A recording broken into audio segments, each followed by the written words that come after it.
For those of you that haven't seen this setup before, you should be paying attention and listening a lot more than you should be talking. This wiring setup may not be something that you've seen before, but it doesn't mean that it was wrong. It was actually right. Somebody had posted their setup and could not understand why they were burning through motors. Well, the wiring setup was set up so that the solenoids were between the batteries, and everybody kept saying, that's wired wrong, that's wired wrong. No, it's not. Here is your traditional setup. Now, I've just kind of thrown this on here for informational and display purposes only. This is a traditional, you got your ground, your battery, positive, negative, all the way down to the solenoids. It runs to the solenoids and then runs to the actual pump. That's our traditional, that's what we always, that's how we've always wired it up. However, there is another way of doing it, and that way is very simple.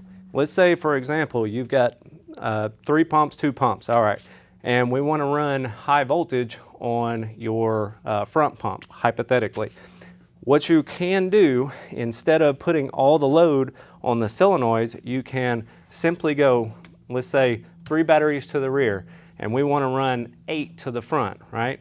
After you get past the 3rd, let's say between the 4th and 5th battery, you can then take this off, run your solenoids between here and here, and then run this one straight to your pump. Now what that does is it takes the full load off of the solenoids and connects the battery. When you hit that switch, it connects those batteries all the way to the pump. But the difference is it takes that load off of the solenoids and it doesn't burn them up quite as quick. Now, you're still getting full power to everything else. Your motor is still getting that full 8 batteries or however many you've got. A lot of times when you're jumping into higher voltage, your solenoids are the first thing to go, almost always.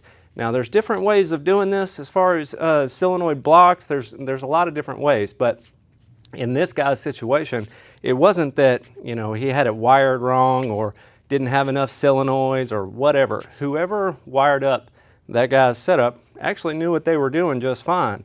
They wired it just like this, and this is exactly how we ran my son's, for example. He has 8 batteries to the front, and I don't think we've ever burned up a motor.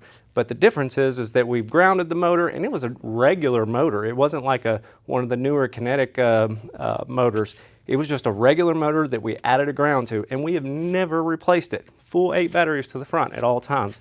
So for what it's worth, for those of you that thought that this was the wrong way of wiring it, it's not. It's actually smarter. So you should pay attention to people that actually know what this is about. Those people are the ones that are innovators and the ones that think ahead and try to make sure that shit don't blow up. And for those of you that don't know, I do have a YouTube channel that will be posted in the comment section below. Make sure you go there, like and subscribe.